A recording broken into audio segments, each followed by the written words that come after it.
পঞ্চম নম্বর প্রশ্ন, একই পশুতে কুরবানি ও আকিকা দেওয়া যাবে কি না? একই পশুতে কুরবানি এবং আকিকা দেওয়া যাবে কি না? এক নম্বর কথা হলো, আকিকা এবং কুরবানি একই পশুতে দেওয়া যাবে।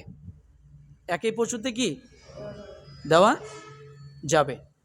বুখারী হাদিস নাম্বার 5471, সালমান ইবনে আমির রাদিয়াল্লাহু থেকে বর্ণিত। তিনি বলেন, আমি নবী সাল্লাল্লাহু আলাইহি ওয়াসাল্লামকে বলতে শুনেছি যে সন্তানের সঙ্গে আকিকা সম্পর্কিত, তার পক্ষ থেকে রক্ত প্রবাহিত অর্থাৎ আকিকার জন্তু জবেহ করো এবং তার অসুচি, চুল, নখ ইত্যাদি দূর করে দাও। এখন আকিকা এবং কুরবানি দেওয়া যাবে, কিন্তু আমি একটি কথা বলবো যে দেওয়া গেলেও আমরা না দেওয়ার চেষ্টা করব। আকিকা এবং কুরবানি একসঙ্গে দেওয়া গেলেও কি করব? না দেওয়ার চেষ্টা করব। কেন? কুরবানিটাকে আপনি সম্পূর্ণ স্বতন্ত্র রাখেন, তাহলে কুরবানির মর্যাদাটা বহাল থাকবে। আকিকা তো কুরবানির দিন দেওয়ার কথা নয়। আকিকা তো হলো বাচ্চা জন্মগ্রহণ করার 7 দিনের দিন আকিকা দেওয়া। তা আপনি সেই 7 দিনের দিনের আকিকা 20 বছর পরে আইনিয়া আপনি কুরবানির দিন লাগাইতেছেন কেন? এই জন্য আকিকাকে আলাদা, কুরবানি আলাদা, এটাই উত্তম এবং এইভাবেই উত্তম আমল।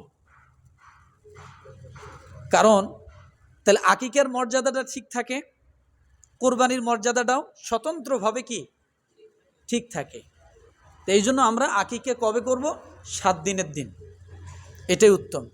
এরপরে হাদিস আসছে যে আমরা 14 দিনের দিন, 21 দিনের দিন করা যাবে। এখন আকিকা এবং কোরবানি যে একসঙ্গে করা যাবে, এটা কোন সূরতে? কথা ঠিক না?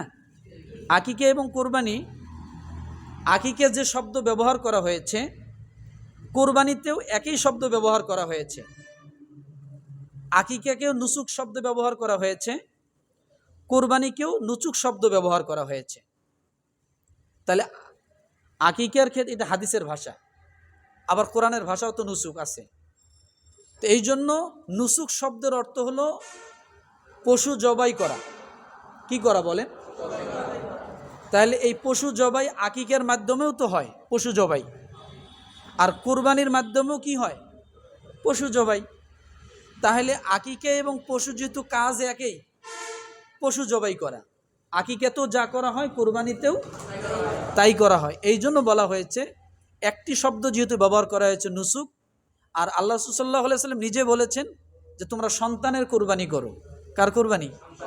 অর্থাৎ আকিকা করো। তাহলে আকিকাকেও কুরবানি বলা হয়েছে। এই জন্য আকিকা এবং কুরবানি একসঙ্গে করা যায়। আবু দাউদ হাদিস নাম্বার 2842। কত? আবু দাউদ হাদিস নাম্বার 2842। একই পশুতে আকিকা এবং কুরবানি। তবে আমি আবারও বলছি, উত্তম হলো আলাদা আলাদা করা, একই দিনে না মিশানো, এটাই হবে উত্তম। আর আকিকা 7 দিনের দিন করা, মনে থাকবে। এখন আকিকা 7 দিনের দিন যদি করে, তাহলে সন্তানের কিছু হক আছে। কার হক আছে? সন্তানের কিছু হক আছে।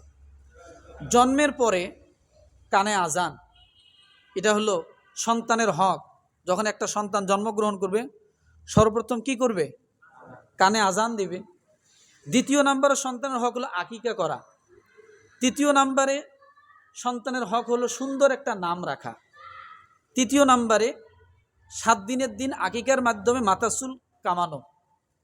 এরপরে তাকে তার নাম রাখা, দ্বীনি তরবিয়ত শিক্ষা দেওয়া, এবং কোনো পীর, আউলিয়া, বুজুর্গ, ওলামায়ে কেরাম তাদের জবানির থেকে, তাদের থেকে একটু তাহানিক করা, বাচ্চার মুখে কিছু দেওয়া, খেজুর জাতীয় কিছু চাবাইয়া তারা মুখে দিবে।